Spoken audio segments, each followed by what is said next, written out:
We have invested all our moral capital. Besides the material capital, how many organizations invest the moral capital? That's a big difference between us and them. And the moral capital is the capital of the morals of 10,000 people. Then it's the concept of our management philosophy I have already explained to you. Dynamic planning, again, is a subject which Mr. Banerjee has very ably presented to you yesterday. But it's a very fascinating subject. I think I would not be able to elaborate this. I may only say that in an existence which is dynamic, there could be no other planning except a dynamic planning to keep pace with that. Or I may briefly also just mention that dynamic planning is the energized perceptions. They are the energized perceptions and strategies. We have, Mr. Banerjee had also discussed building up management for 100 years and beyond. And this is dynamic planning, because how can you have the conventional planning when you want to build up management for 100 years and over?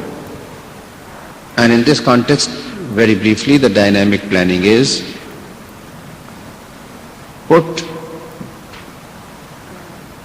the dynamics of planning itself and all that you want to plan into people. Planning is not on the paper. Planning is in your psyche. So the planning has to be distilled into the psyche of everyone, and then he plans and then he puts that planning into somebody else. That again comes through interfusion. Related to your purpose, relate your psyche to the purpose and the how of existence, that is planning. Purpose, your psyche, and how within the fold of the phenomena of change. Put the purpose in you, your psyche is, and merge your psyche with the cosmic psyche. Purpose, your energy psyche, interfused with cosmic energy psyche. That is the dynamic planning, Mr. Naqvi. Purpose merged with your energy psyche, merged with cosmic energy psyche. That is dynamic planning. And then lastly, by drawing the moral and material balance sheets, and that has been explained by Mr. Banerjee also, I would be very delighted to extend an offer to Mr. Stone and Mr. Harris and his colleagues to undertake also the audit of the moral balance sheet of this bank. He has to employ all his knowledge and ability about the human psyche and his ability to get into that and be able to audit, but he may have to also evolve some rules and some international code for that, as he has for the normal audit under which he audits us. Would it be the British or the international? Mr. Masur Rahman? Beg your pardon? What is the fee for The fee for that would be the moral gains that he would have. Now, the last thing under this item was the enormity of the task lies in building up management equal to our hope and our vision. That is the enormity of the task that we face every day, every minute and every hour, all the time, and we are facing right now. And what we are doing is we are just facing the enormity of this task in this meeting. I move on to the next subject, which had been discussed at some length yesterday. I don't know, for many people it may make no sense at all to believe in the unity of the moral and material. There is nothing in existence behind which there is no principle, behind which there is no moral, behind which there is no laws. Nothing has come into existence without that. On the subject of humility, I think I'm covering quite quickly. This morning we would take about 45 minutes. Would it be all right if we make a break at 12:30, which would not be the tea break? I think we can carry on with the subject of humility. And those of you who want to go to the restroom can do it while we proceed with our agenda. Now, on this subject, who are the people? Mr. Mazhar Abbas, do you want to speak on this? Before I invite other gentlemen to comment on and express their views, and rather their feelings on humility, may I say that while we are discussing this, we might address humility to our feelings and not to our mind, because humility is not thought, humility is felt. If I would liken humility to silence, how would you respond to that? I would like to have your views. As had been said several times during this meeting, it's extremely difficult to explain or express the state of feelings. Humility is a virtue. Humility as a experience and feeling of people may be very useful to them in life. Our objective to discuss, like any other subject of spirit or hope or desire or vision, is that in humility we find so much of value for persons as individuals in their own life and experiences of life, and for the organization. So we are discussing humility with a purpose, not just philosophically. And we believe that humility is the most powerful instrument in the art and science of management. Anything which is good in life is good in management.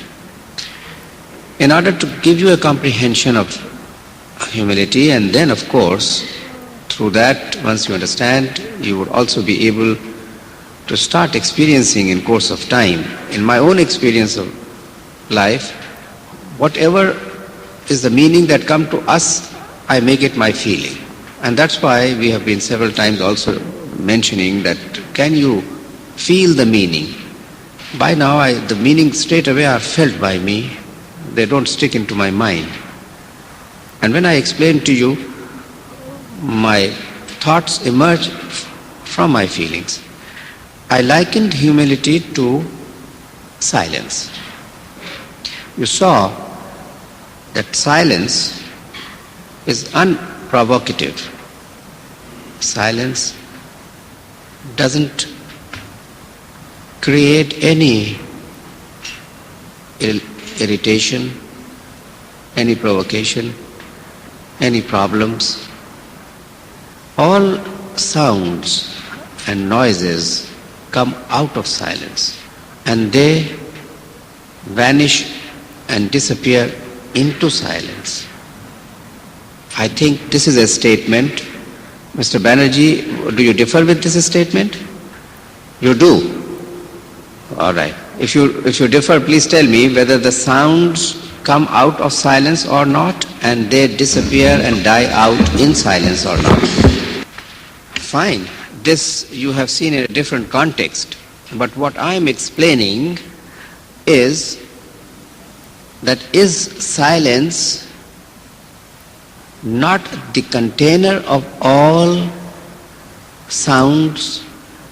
While it contains all of them, it still is silent, unprovocative, serene, clean, pure. And silence is not a substance, silence is not tangible, and silence is equivalent or equal to totality. Silence goes into infinity. See, there are two things, silence and sound. When you talk of a silence and a noise, it means that is a relationship.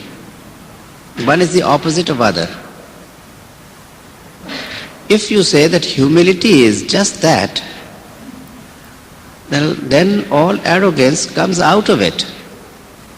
And then the arrogance also vanishes and dies out into humility. It's something from which the opposite emerges or comes out and also goes back into, is more important, more powerful, bigger, or not. The serenity of silence, the peacefulness of silence, the bliss of silence, the volume of silence, if I liken it to humility and I say the serenity and peace and beauty and volume of humility, and because all arrogance comes from it, and then again it doesn't stay there, it disappears, it goes into that, then which is more important? And if I say that in silence and like that in humility is all ego, and the manner in which the ego comes in the ugly shapes and forms, it comes in such a variety of manner, and then they clash and conflict, and then they disappear. The total harmony is contained in humility and in silence. Now this is only a reflection. I am absolutely and completely open. I wanted to explain how one can feel, but it doesn't mean that silence feels its power. And it doesn't mean that by this example I say that once I am humble, I feel that all arrogance is within it. It will emerge from it and die into it. The fact is that it does. But at the same time, the fact of humility is that I don't feel it, that it is in there. Well, this was just one reflection. If you want to comment on this, please do. Well, for me it is enough. If God says that arrogance is bad and humility is good, that's the best explanation for me. But I was just trying to explain for the comprehension and understanding of my colleagues here. Mr. Suhail Ghazalbash wanted to say something about humility. Thank you, Mr. Munawwar, for your thoughts, which are, I think, the views of the House. Mr. President, if you would, who's the gentleman now? So this is Tariq Fuad from BCC Nigeria. Just hold on for a minute. Mr. Munawar has given us a hint, and I thought it's a good opportunity to dwell on that for a while. Besides so many other things, he has said that humility gives you a realization and a feeling that it's not you alone, but others are also very important as human beings and to the organization. We have been discussing ideas in abstract concepts, trying to express feelings in words. Let us try to feel and let us see what happens to us. To me, I just experienced this, and that's why I'm requesting you, if you like, you may do the same. I neither think that I am important nor I think that you are important till an occasion arises when I either feel that I am important, perhaps always, and very rarely that you are important. And if you are important, I don't like it, I don't recognize it. I don't feel good in recognizing that. Now, Mr. Razaki, looking at you, I'm genuinely feeling you are very important. And while I'm feeling that you are important, I've forgotten myself of my importance. There hardly occurs to me that I have any importance. Mr. Zafar Iqbal, you are very important. Now it's a question of feeling. Mr. Murari is very important. And then if I think over it a little more, why he is important, I have got so many things to justify my feeling that you are very important. Each one of you is very important. Take you away from the organization in the position that you are, and that position is empty. So you are very important as a human being, and you are very important as a member of BCC family. Whatever little you do, if you are not there, even that little would not be done, and this institution needs that little also. Except what this institution is trying to do is, in the process of our management, that one should not be counterproductive. One should not be negative. Mr. Battistini, you are very important. And Mr. Jindani, you are very important. I just feel that way. I would like you to feel others. Mr. Jindani, please tell me if you remember any of your staff in Kenya and find if he is important or not. You don't take notice of his importance. You don't remain conscious of the importance of the others. That means that you are not, in the real sense, humble. Now please